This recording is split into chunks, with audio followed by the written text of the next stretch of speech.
दोस्तों, मैं एक चीज़ और आपको बताना चाहता हूँ कि जैसे कि बोला जाता है कि भगवान राम के मल्टीपल अवतार हुए हैं। भगवान परशुराम और जितने भी अवतार भगवान विष्णु ने लिए हैं, ये मल्टीपल हुए हैं। और हर कुछ अवतार हर युगों में होते हैं, हर महायुग में होते हैं, और कुछ अलग अलग टाइम पीरियड पे रिक्वायरमेंट के हिसाब से अवतार होते हैं। तो मैं ये बता दूं कि हर अवतार बिल्कुल सेम नहीं होता। जैसे भगवान राम ने अगर अवतार लिया है तो हर बार सेम नहीं हुआ है बिल्कुल भी। जैसे किसी अवतार में हो सकता है उन्होंने अयोध्या में अवतार लिया हो, और किसी अवतार में हो सकता है उन्होंने कहीं और लिया हो अवतार, या किसी और सिटी में उनकी बर्थ हुई हो। जैसे कि हनुमान जी की बताई जाती है कि किसी अवतार में उन्होंने महाराष्ट्र में लिया था, कहीं कर्नाटक में बताया जाता है, अलग अलग पहाड़ों का में अलग अलग बोला जाता है कि यहाँ पे हनुमान जी ने अवतार लिया था, पैदा हुए थे। तो ये गलत कुछ भी नहीं है। अलग अलग अलग अलग युगों में अलग अलग हनुमान अवतार लेते हैं।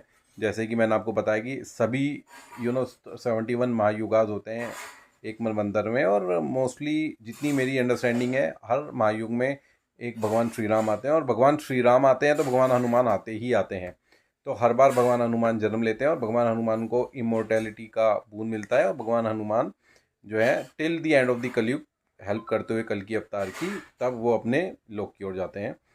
तो हर युग में महायुग में अलग टाइम अलग क्योंकि अलग हनुमान प्रकट होते हैं। हनुमान मतलब प्रकट होते हैं, बट हो सकता है वो कि कभी कहीं प्रकट हो रहे हैं और दूसरे महायुगों में कहीं और प्रकट हो रहे हैं। तो हो सकता है किसी प्रेजेंट महायुगा में बोला जाता है कि अंजनी पर्वत पे वो प्रकट हुए थे। माता अंजनी के गर्भ से उन्होंने जन्म लिया था। तो ये अलग अलग टाइम पे अलग अलग हनुमान आए हैं, और उन्होंने अलग अलग जगह वो पैदा हुए हैं।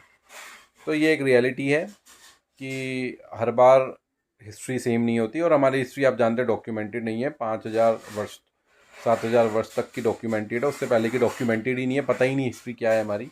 जो हमारे द्वापर युग, त्रेता युग, ये तो क्योंकि हमने महाभारत पढ़ी है, रामायण पढ़ी है, तो हमें पता है। अदरवाइज डॉक्यूमेंटेड हिस्ट्री नहीं है।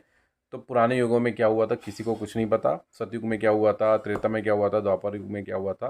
तो ये रियलिटी है कि जो भी हमारी माइथोलॉजी में, हमारे हिंदू धर्म में बताया गया है, हमारे सनातन में, कि ये अवतार भगवान दशावतार जैसे भगवान विष्णु के हुए थे, तो अलग अलग टाइम पे अलग अलग अवतार हुए हैं। बट ये जो युगा अवतार हैं, वामन अवतार हो गए at the end of Satyuga, similarly Shri Ram at the end of Treta Yuga, Shri Krishna at the end of Dwapar Yuga, and कल्कि एट द एंड ऑफ कलयुग।